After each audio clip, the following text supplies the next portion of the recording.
Hacienda la City who? Hacienda la Oh, this is so, they are so not the lyrics.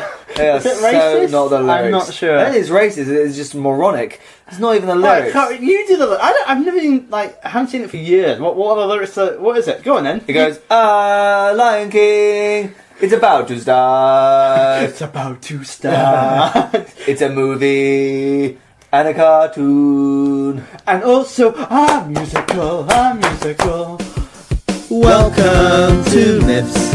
I'm Matt Huss. And I'm Dan Rhodes. Whether you know about Odysseus or you're revising your syllabus, if you want tales with a bit of jest, or you just want to hear about incest. What? What? It's really interesting. Welcome to Miffs. Welcome to Miffs. Matt, how have you been? I've been. Oh, good question. Episode 57 in the Trout, coming at you live from Wimbledon. Yeah, And by live, I mean a week after we record this. Maybe 2 weeks. Depends on when we put it out. Woo! Our work schedules are quite hard to work around. Episode 57, Matt, how you feeling? Why do you start a podcast with a guy who lives half the country away? Sorry, what? Episode 57, want to know some fun facts about 57? Not yet. Because that's the thing that we do now. That's the thing that I do now. No, I think we should. Last week we discussed that 56 was the phone code when you do plus 56 is chili. Matt, where's plus 57? Hold on, let's just pause 1 second. I didn't agree to this. You started doing this section without my consent. I wanted to do the whole of the Lion King, but you've just pushed on to 57. And you didn't even wait for me to say how I am. How are you? Fine, go on. What number is plus 57? If you were to type in plus 57 and then a random 9 digits, So what country would it be? Uganda. Close. Colombia. Oh, how is it close? Not at all. Questionable. What else happened in So, what other... Right, because you're going to be here for at least another 5 minutes, so why don't you give me 3 facts about 57 and that is it? Well, I've given you one. There's one. Well, I thought you had loads more. Well, no, but you had a go at me, so... Fine. You know what? Dan, alright, let's start 1957. No, hold on. Why don't you give me 57 facts about 57? 50, I can't do 57 facts by now. Well, why bother doing this podcast? Well, I suppose I could do, but I could be like a real... I could be like 1 plus 56 is 57. Let's not do that.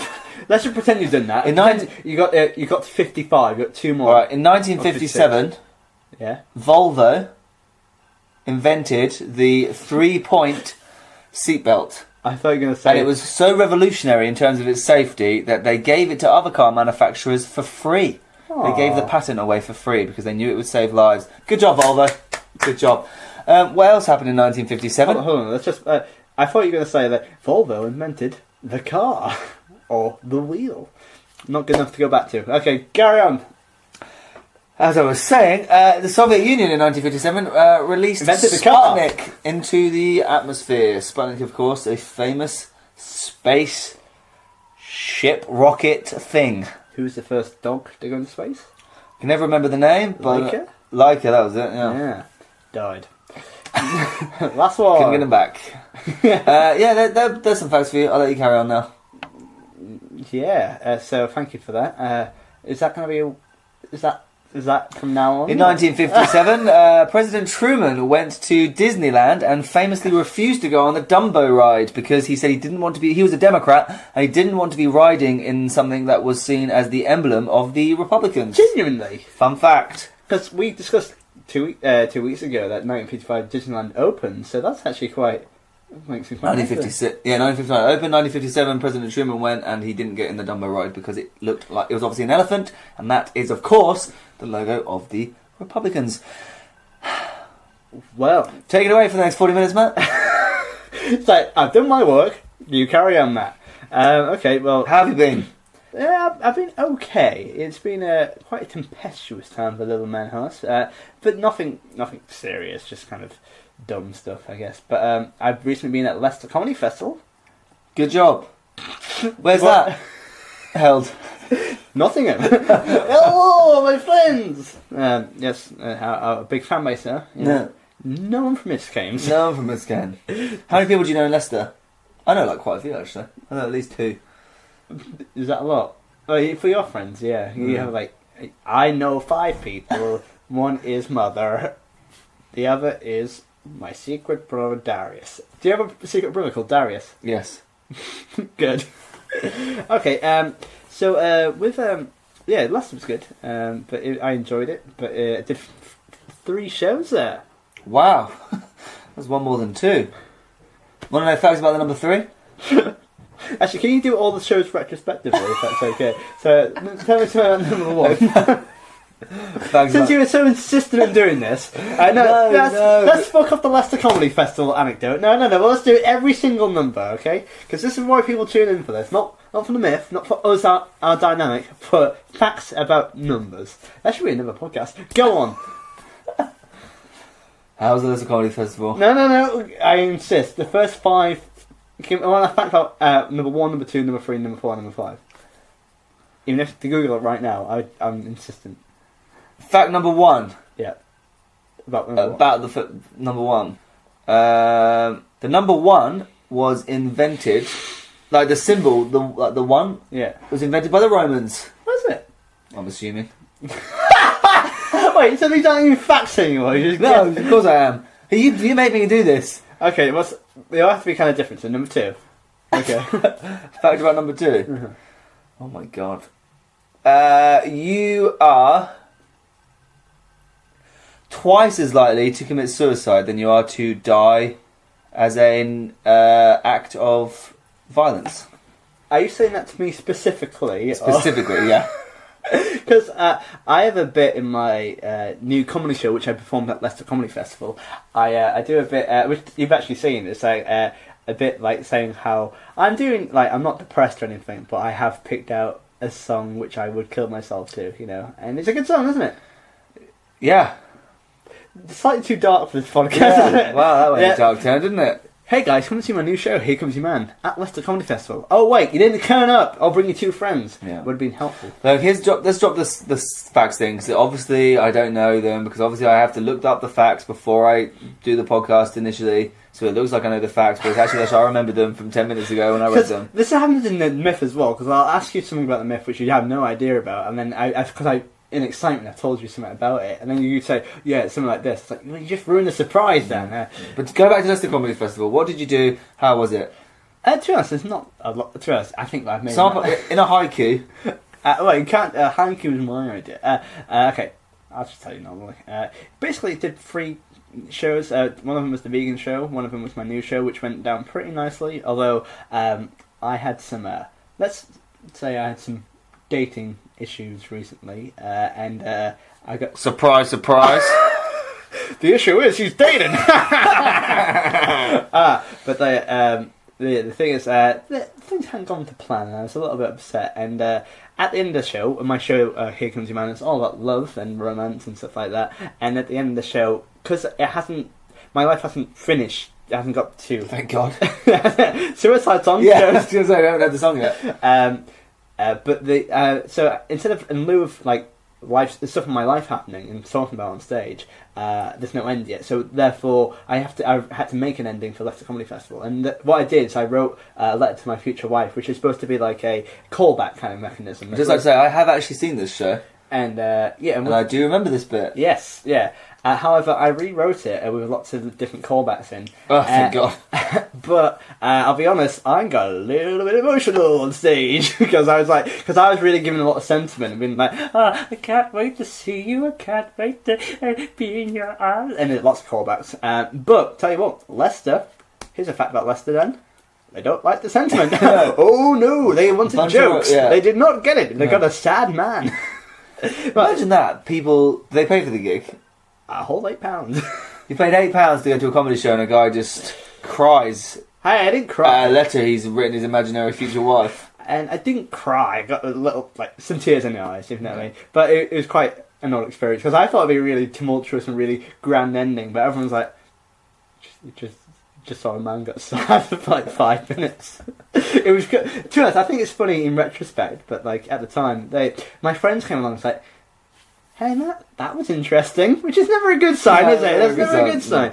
But in all honesty, the rest of the show was really quite good. Although I did have to do a story about a sexual endeavour, and it was a hard sell at 2:00 in the afternoon because they were like, "We've just had our dinner. This is sick." But yeah, good times, eh, Dan? Anyway, anything else you want to ask me about Leicester Comedy Festival? Oh, I got naked on stage again. I didn't even need to ask you that because Not fully naked. it happens every single one of your gigs. I didn't get fully naked. I just wore a PVC lederhosen. Oh, a PVC. Again, like a PVC lederhosen. Oh god, I don't want to even think about that. Yeah, knits are out. Yeah. Have you ever seen a picture of me in my PVC lederhosen? No. Do you want to? Yes. Let me repeat. Do you want to? Cause No, but I feel like I kind of do at the same time. Okay. I'll be talking whilst you find it. I'll tell them about a dream I had. No, don't do that again. They might be on my Facebook. Open up Facebook, Dan. We both just sitting here googling you to find you in a PVC lederhosen. Have I never told you this story No. before?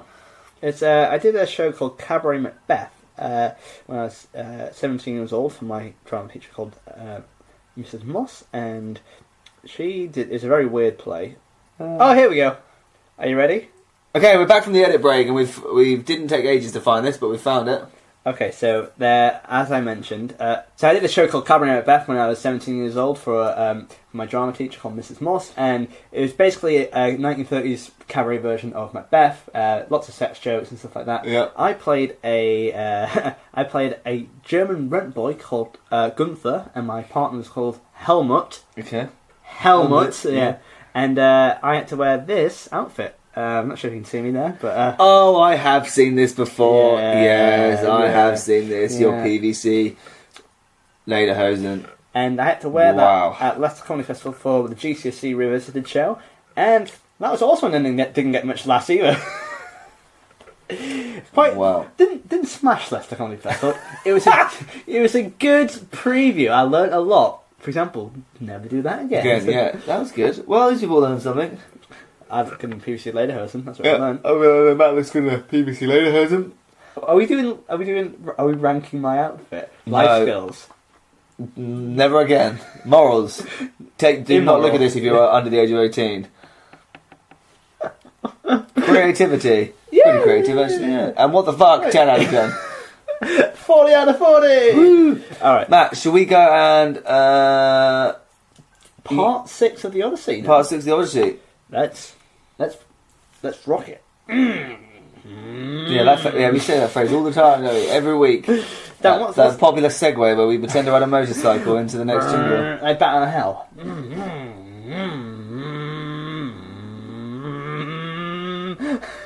I'm so lonely.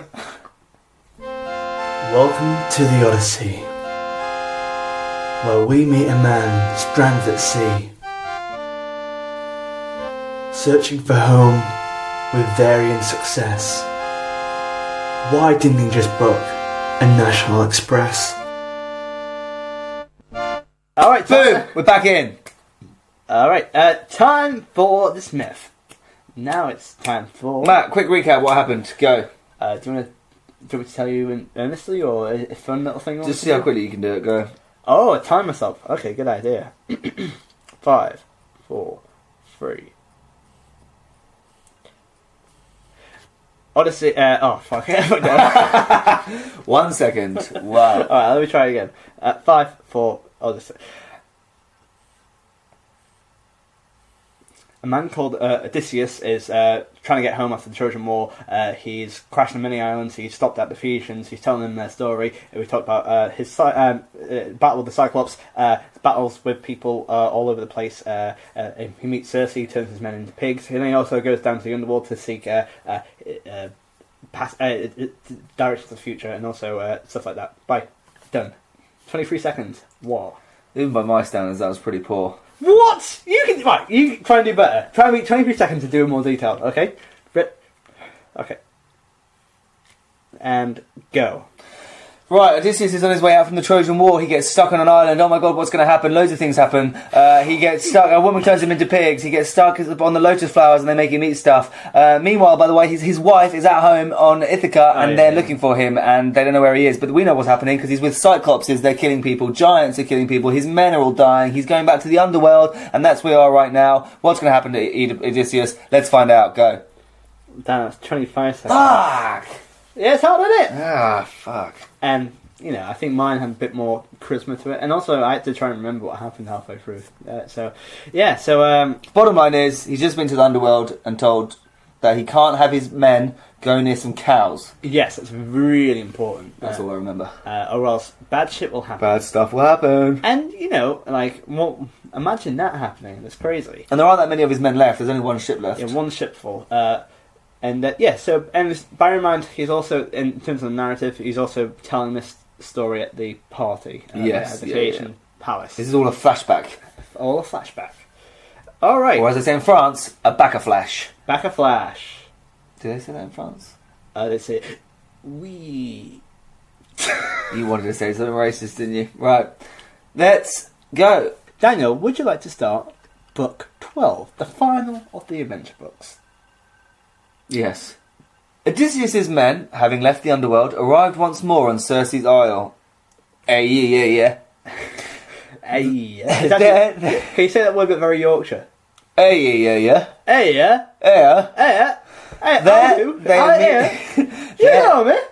You know me.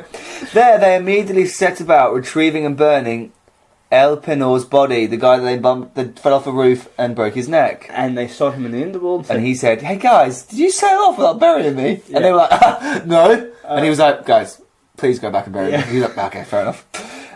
As his spirit had requested, Circe met Odysseus and crew down by their ship and pulled Odysseus aside to advise him on the upcoming journey home. Circe, of course, the woman who turned everyone into pigs and then banged Odysseus. But she's also helping him out massively as well. She knows the area, can help him navigate, and her advice here is really critical for what's about to happen as well. Without Circe here, Odysseus might not make it through. She warned him of the sirens whose singing lured men to their island, where they would listen to the women's voices until they died. She instructed him to stop his men's ears with wax, but if he wanted to hear their voices himself, he could do so if his men tied him tightly to the maple mast pole.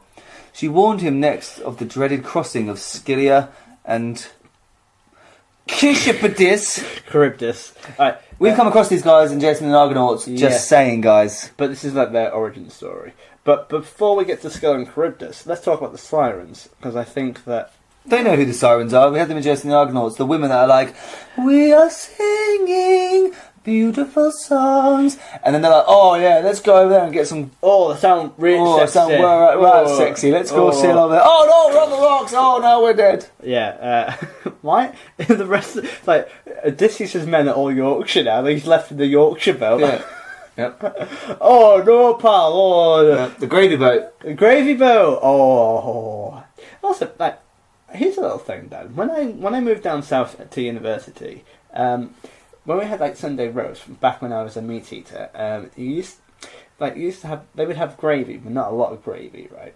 And they were horrified at me one time because we would have like a Sunday dinner or like a Christmas dinner. And I was like, "Oh, would anyone like a spoon?" I'm like, "Well, why do you need a spoon for a Sunday dinner?" It's like, "Yeah, like a gravy spoon. You know, you get to eat all the gravy up with afterwards as well."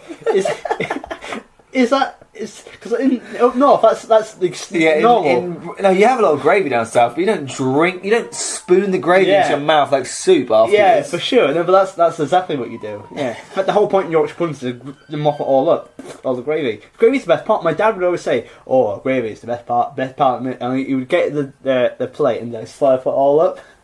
I do that sometimes, I have to admit, but yeah. So you can't judge me. You can't judge me, yeah. Yeah, but like, so my friends were genuinely horrified, and they called me Gravy Spoon for the rest of the year. Oh no! Now they're dead to me. Matt Gravy Spoon Hoss. That's my wrestler's name. But yeah, she's warning them to go tie himself to the mast if he wants to. If he wants to just survive, put earwax in. But if he wants to listen to him, tie himself to the mast. And then he has to try and sail that Scylla and Charybdis. So tell us about those two. Scylla and Charybdis are the whirlpool Yeah. and the serpent. So basically, to get where they need to go, they have to go through this passage where there's two sides to the. There's like two paths, and one to the left there's Charybdis, which is a massive whirlpool, and you can get past it only one past a point in the day. Usually, you get sucked down and eaten by it. But there's like one time where it burps up during the day, you can kind of sail past it, but that's very risky. Or you can go through Scylla, and she's like a 6-headed monster, and basically it's quite very much impenetrable skin. It's very hard to kill. You have to choose between which way you go. Which one would you pick? Probably the. I think a monster I could handle more than a whirlpool. Whirlpool's a bit more like predictable. It's going to suck you up, and there's nothing you can do about it. And at least an animal you can trick and attack. Okay, yeah. Odysseus' ship would cross between two mighty crags where they were swept by a raging current. If they steered one way, they would be sucked into Charybdis' whirlpool. If they steered the other way, they would lose 6 men to the ravenous appetite of Scylla, whose 6 heads would reach down on long necks to snatch men from the ship. Odysseus asked if there was some way to battle Scylla, but Circe advised him to push onward rather than fight this immortal creature. Finally, Circe warned Odysseus to avoid the cattle on Helenus on Thyrinacea. So it's Helios' cattle, the sun god, or one of the sun gods. Just as Tiresias had previously warned him, if they slaughtered the sun god's cattle, Odysseus' companions would be destroyed. What I've just noticed is that Odysseus had to go to the underworld to see Tiresias to get that information. And then Circe told him, you sent him there. Yeah, she didn't. She already knew it. I thought she was really cheeky. Maybe she just wanted them out of the house a little bit. Like, oh, just go to the underworld for the love. Or maybe you should send it as a curse. Like, can you go to the go to the underworld, prick. You know what I mean? And then he did. It's like, oh, it's very little. Odysseus' men set out finally from Aea, pushing on by a strong wind sent from Circe.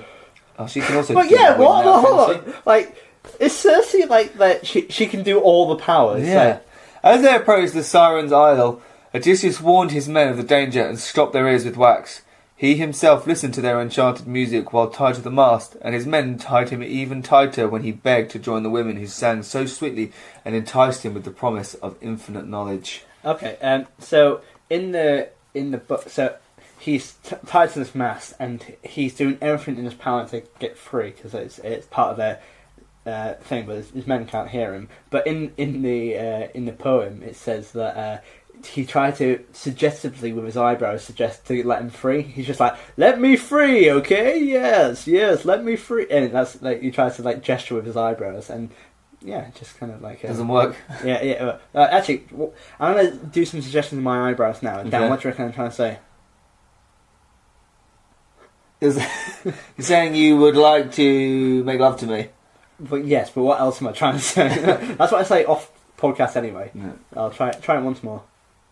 It's either that he's interested in something sexual, or he wants pizza. He wants pizza. Correct. Yeah. It's very similar. Yeah, it's the same emotion. So he quite easily gets past the sirens, but it's because he had the knowledge beforehand.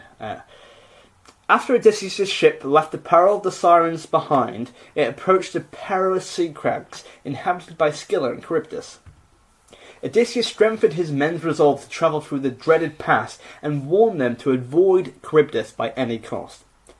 However, he failed to inform them of Scylla, for he was afraid they would lose control of the ship in their fear. Despite Circe's warning, Odysseus donned his armour and weapons to stave off the coming doom. But when the ship passed under Scylla's lair, the sea beast snatched 6 men too quickly for Odysseus to act. They screamed helplessly to him as the ship continued its course through the treacherous pass. So he's there trying to fight it. And it's all happened too quickly. Yeah, and he wants to fight as much as possible, even though he's been told not to do that because it's pretty much impossible. Just crack on and then you'll save the most lives. But he doesn't tell his men any of this, so they just get killed at random. So as a leader, to get the rest of the men out there, he's made that call. Otherwise, he'll be going down to Charybdis and they'll all die together. So with this in mind, 6 died, but it's the worst out of the bad ones. Yeah. You know what I mean?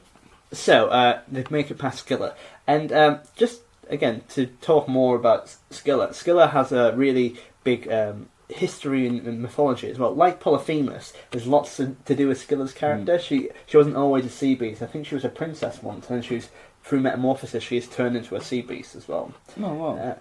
So Scylla, we might talk about Scylla in the future with other episodes, but she's really interesting, Scylla. However, Dan, I might have said this before in the podcast because we have mentioned Scylla before, but do you know that Scylla is in the logo of a modern day thing? Let me try and think. Yeah. What is Scylla, the modern day? In a lot of modern businesses, there's loads of classical references, like Nike, for example, and that's the only one I can think of right now. But like Versace is on Hermes. But what I mean is that so there's lots of classical iterations throughout our current lives. I don't know who has Scylla is there. Well, can I shock you, Dan? Yeah. The logo for Starbucks is Scylla. I thought the logo for Starbucks was like a princess. Well, it's kind of, originally it's like it's made a bit more, but that's what you see. It's got like tentacles and stuff like that. And originally it started out. If you look back in the early days, it's very clear. Like it's a sea beast, and it's slowly throughout the years it gets more and more. I thought it was a mermaid actually, the Starbucks one, because I've been to the very first Starbucks that ever opened on Pike Market in Seattle. Oh really? I have, yeah. It had an incredible queue, so I didn't go in there. But it's all got the same logos and stuff as when it was there, because it used to be a brown logo, not a green, and it used to be slightly different. Yeah. Well, let me just show you, because this is what Scylla is shown through. But isn't that interesting? I always find that deeply fascinating, especially with Scylla as well. You can barely see it there, but like it's like this is proper sea monster, more and more. Yeah. But it's those legs. So that's Scylla. Huh. It's cool, right? It's cool, yeah. Yeah, that's what I remember when I was in Seattle. The original logo's like brown, and there's like And I'm not quite sure why it's called Starbucks.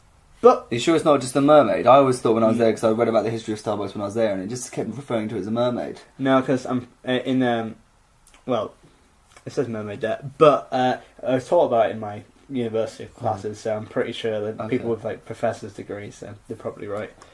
Yeah, the siren. Well, there's classical iterations in it. Either way, it's a siren or something like that. Yeah. However, I forgot to mention, Dan. I met my old classics teacher last week as well, and I told her about the podcast, and she goes, "That sounds interesting." And because she's an expert on the Aeneid, I said, "Oh, do you want to come and do the Aeneid next time we do it?" And she goes, "Nah, I'm alright." But she's actually showing students the podcast, so that other things you can do with classics in the degree, which is quite cool, isn't it? It's cool, yeah. So, I'm actually pushing this podcast. What are you doing? Taking it to Flight Centre. Lame. Actually, no, please. Love you, Noah. Please listen. Right. Anyway, sorry. Anyway, that detour that may or may not have been factually correct. Yeah, that was a big gamble for me. So he's just past Scylla, and with 6 men down. The head's bitten off. Oh no, my head! That's what it was. But a worthy sacrifice. Was it though? Because we're going to find out. The ship sailed clear of the dangerous waters, but came within sight of Thrinacia. This is Helios' island. Odysseus begged his men to avoid the island, but Eurylochus, the man who had been in Circe's island, Eurylochus demanded that they be allowed to rest and eat on the shores of the island. Odysseus finally gave in, but demanded they swear not to touch Helios' cattle and sheep. Again, this is all about hospitality as well, like being as kind as possible. They need help, but be courteous. However, a terrible storm began that evening, and strong winds continued to blow for a month, detaining Odysseus and his men on the island. Odysseus' men ran out of food and resorted to hunting fish and birds. One day, Odysseus set off on a retreat to pray for the gods for aid. The gods answered by drifting off to sleep. While he was away, Eurylochus induced the men to stave off their starvation by killing the cattle for a fine feast. Oh no. By the time Odysseus awakened, the men had already sacrificed their cattle, much to their leader's anguish. This is quite shocking though, isn't it? Firstly, quite a lot of bad luck. They get stranded on this island for a month, and Odysseus falls asleep because of the gods, and then his men go against his back and start eating the cattle as well. Which is, it's all kind of he seems quite set up, if you know what I mean. Like, what? But then again, one thing that's always bugged me about this is that Odysseus goes for a retreat. What's he doing there, mate? Going to sleep or having a... Yeah, I thought he was having a as well. But or alternatively, reckon he just it's like, you guys don't eat any cattle. I'll be really annoyed. He just goes for his retreat and it has like a Big Mac. Yeah. Oh, it's so nice. Oh. Anyway, what happens next? Helios' daughters, who herded the gods' flocks, informed their father of the outrage done to his creatures. Helios, in turn, demanded that Zeus punish the perpetrators. If the men were not punished, Helios would turn his ray away from the world and into Hades' realm. Zeus, fearing his threat, agreed to chastise the wrongdoers. So Zeus has chimed in after all this time. Yeah, he's. But bear in mind that. But where's Helios been for the last month? It's just been straight raining and storming. Like, surely if he had turned it on the island a little bit more, maybe this wouldn't have happened. Yeah. Just saying. When the winds died down, Odysseus' ship left Thrinacia. After they were far out of sea, Zeus summoned a storm and blasted Odysseus' ship, killing all of his companions. Odysseus himself drifted away on a makeshift raft comprising the ship's mast and keel. He floated all the way back to... what's it called? I can't never pronounce his name because it's much easier. Where is this, sorry? He floated all the way back to... It's the whirlpool. Charybdis. Charybdis. It's not spelled like Charybdis. It's spelled really weird and it really confuses me. Charybdis. Yeah, but it's like the Y, the B and the D are all next to each other. Charybdis. He floated all the way back to the Charybdis, where his raft was sucked into the whirlpool. Odysseus hung desperately to the overhanging branch of a fig tree on the crag adjacent to Charybdis. He held on for hours until Charybdis regurgitated his raft. Odysseus released his hold on the branch and paddled his raft out of the deadly pass. He drifted for 9 days until, on the 10th, he became stranded on Calypso's Isle. Calypso's. Sorry, I read Calypso, but I don't know what I just said. He drifted for 9 days until, on the 10th, he became stranded on Calypso's island, Ogygia. It is here that Odysseus' tale of the Phoenicians comes to an end. So we're back to square one now. Yes, we know where we left off. We are all caught up, and that's the. So this is the end. This is a significant point in the book, in the poem, because this is the end of the fantasy and adventure. All the adventure stories. It's all wrapped up here. Now we're going to see what happens basically in the present. Like, how is he going to get home? Yeah. So we kind of get. So you've just had 12 pretty much at the halfway point here, and we've had a lot to do with a lot of fantasy stuff, but. Now we're going to see him getting home. The kind of crux of the story, if you know what I mean. We've seen all of his... The flashbacks are over. Yeah, and we're going to see what goes on to begin with. But there's a lot of stuff that happens here. Firstly, loads of different myths, but we'll get into the ranking in a second. But, like, so his men kill these cows. They're punished and getting murdered for it by the massive storm. And Odysseus makes himself out of a dangerous raft as well.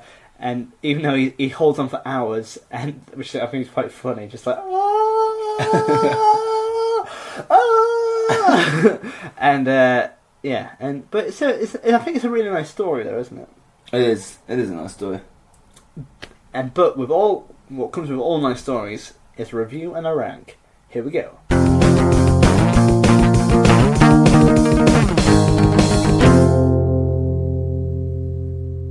Okay. Go. Life skills. Sorry, I've had very little sleep. So, what do we do in this section, Daniel? We rank them out of 4. Life skills, morals, creativity, and WTF factor. Each one out of 10, giving a total score out of 40. What did last week's get? Something silly like 12. Well, it was 12. It was 12. And what did the week before get? Something silly like 24. Which is half of 12.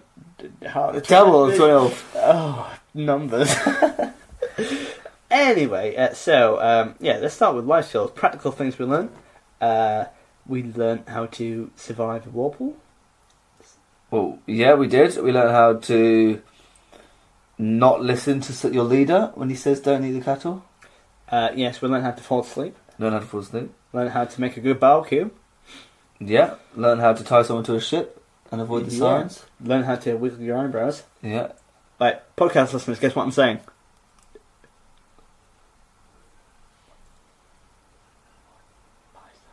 Oh, you're saying 5 stars on iTunes. Other life skills as well.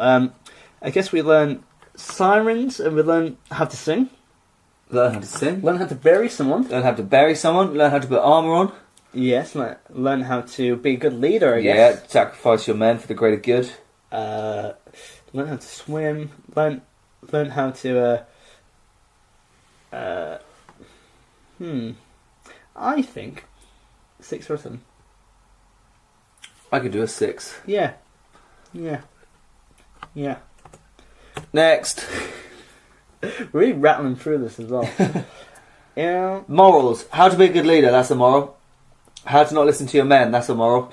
How to not listen to your men. How to not listen to your leader. Well, let's just talk about some of these points because I think it's quite interesting. Like, who is at fault at this juncture? Because The men. but are they though? Because Odysseus leaves them. Yeah, it's not his fault. He can't babysit them all. They're men. But also are they responsible for their own decisions? But also, aren't the gods at their fault for making it rain for a month? You know what I mean? Like, Yeah, that's not. They can still have the. If he had the power to not kill a cow, they can too. Yeah. There's specifically one dude, wasn't it, that persuaded them? Yeah, all, Eurylochus. Yeah, fair enough. I'm just trying to. This is the whole Nausicaa naked bush thing again. I'm trying to get you to be thought provoking. Where you're like, no, here's the actual answer. It's like, no, essay questions. Come on, Dan. Oh, no, I don't care that much. Well, I do, but it's burnt in my heart. Anyway, morals. Well, I suppose actually that's the last couple though. We did learn how to kill cows, but I said still, how to make it's- a barbecue. Ah, This guy's good at COVID. I guess learn how to strategize in terms of do you go right or left in the passage. Do you? What else is morals? The gods getting angry. That's morals. I guess hospitality, not eating other people's Don't eat property. others. Don't. If you go to someone's for dinner, don't eat their cows. Yeah. I don't think a lot more, to be honest. I think it's quite an action-packed one, but I don't think in terms of morals, not a lot happens. No. I'm gonna say 4. I agree. Clickety click. So 6-4 and creativity. Okay, big score right here. We've got loads of different myths, lots of iconic ones. We've got sirens, we've got Scylla and Charybdis, and all the classical iterations as well. And on top of that, we have Hyperion. So it's a mixture of monsters, gods, and men. All the barbarity of all three. You've got the worst of men, the worst of gods, and the worst of monsters. I think that's a really powerful trifecta, right? We've also got like god politics, like Helios saying, if you don't do that, I'll move to the underworld and stuff like that. So I think it's a lot going on here, and I think this is one of my favourite little books, because in terms of adventure stuff, there's beat for beat doesn't drop a ball. Yeah. Bear in mind, the last episode, Odysseus just talked for an hour. You know what I mean? This has a lot of action. And we also see like Circe being very helpful instead of being evil. And two weeks ago, yeah, I think it's a high scorer. What do you think? Yeah, no, I think it's very creative. Also, the idea that this was all just his flashback as well. Like, we haven't really. No, that's quite creative, and it's now ended. Yeah. In terms of the structure. Yeah. Is the daughter? Yeah, I'm thinking like an 8. I'm gonna say 9. I think that it's pretty. In terms of like, There is a lot that happens, to be fair. Him clinging onto the tree, and he like ironically avoids the whirlpool and then just sends that back there anyway. is it even a 10? Could we even entertain that thought? Because what is it missing? In terms for a one-off myth, I think it's got pretty much a lot of different things here. Yeah, maybe slightly more characters. But again, we have people like Elpenor, Eurylochus, and in all fairness, the gods. It did have the gods in it. Yeah. Helios' daughters and stuff like that. I think there's a lot of there's a status and levels and stuff like that, and also we see being responsible for your actions as well. I'm going to say 10. Go on then, put a 10 in. Yeah, I love a high scorer. Next, WTF 10. No. What? Tell us your thinking then. WTF. They disobeyed him and ate the cows. Yes. He ended up going down the whirlpool anyway, even though he didn't want to, and he tried to avoid them. Him still wanting to listen to the sirens, I think, is a bit weird. I'd have just accepted that. Yeah, this could be It's a actually. bit selfish of him to be like, I'm going to listen. Hey guys, I want to listen to this. And this also links to morals, but I think you're right there, because this is another. I think from now on, Odysseus becomes more of nicer and endearing character from the rest of the story. However, this is a really bad... He's supposed to be a good leader of men, but he's also doing it for his own ego here. He's like, alright guys, you guys cover up your ears. But these guys are meant to be really good, I'm going to listen. Let me, it's kind of like, it's so Kleos, if you know what I mean. He's trying to get the glory for himself. And it's not a good image for him as well. He's supposed to be a caring person, but this is, it's totally egocentric, you know what I mean. Good point. We have all the men dying, so he's just left by himself. Dying, again the cows. The fact that Zeus is threatened as well. Helios was like, "All right, I'll either move down to the underworld." It's like, "Nah, I don't really give a shit. I won't let you look at my daughters." Okay, yeah, sure. 8. Yeah, I think... Well, is it that high? Because I don't think it's... Okay, 7. Do you reckon? Yeah, 7, yeah. Matt, you do the maths. Beep, boop, boop, boop. 6 plus 4 plus 10 plus 7 is 27. 6 plus 4 plus 10 plus 7, 27. Let's log that in right now, ready? Right, Matt, how do people get in touch with us? If you open up your hearts and think of us, we can always be there for you. Or you can email us. Yeah, either that. Yeah, Miffspodcast at gmail.com. Social media is at Facebook and Twitter at Miffspodcast. You was at Facebook? Yeah, I did, but I recovered. Could you tell? No, seamless. And Dan, if I really wanted to give a positive review, how much stars would I give and where? I would give them 5 stars on iTunes. Or iTunes. Did you know that iTunes, the logo, is originally from Scylla? It is, yeah. Fun fact. And on top of that, if you like what we do, tell a friend. Or if you wanted to give us a little thank you present, why don't you give us go and look at our Ko-fi account or our Patreon account. So give us a one-off donation or give us a weekly donation. Links can be found below. Yes, or above. Depends what you're looking at right now. or which way you are. If you're in the southern hemisphere, up. That's how podcasts work. So also it'd be great to have your support. It helps us go do all these episodes for free. Also, if you work for Weetabix, get in touch for sponsorship deals. That'd be great. Anyway, Daniel, any parting words you want to go on? No. Dan, I think, hey, just off the top of my head, why don't we go and get some Starbucks coffee? Yeah, let's do that, because it's definitely a mermaid logo, and I think he definitely made up the Scylla thing. No, because that's genuinely true, and it's my classics 3. It's like just saying my classics 3 has no worth. Bye, everybody! No, it's seriously good. Miffs. Miffs. Miffs. Miffs. Miffs. Miffs. Miffs. Miffs.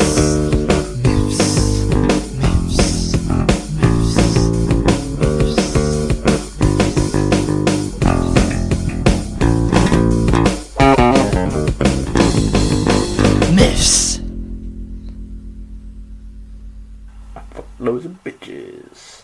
By bitches, I mean dogs. It's funny because bitch also means female dog.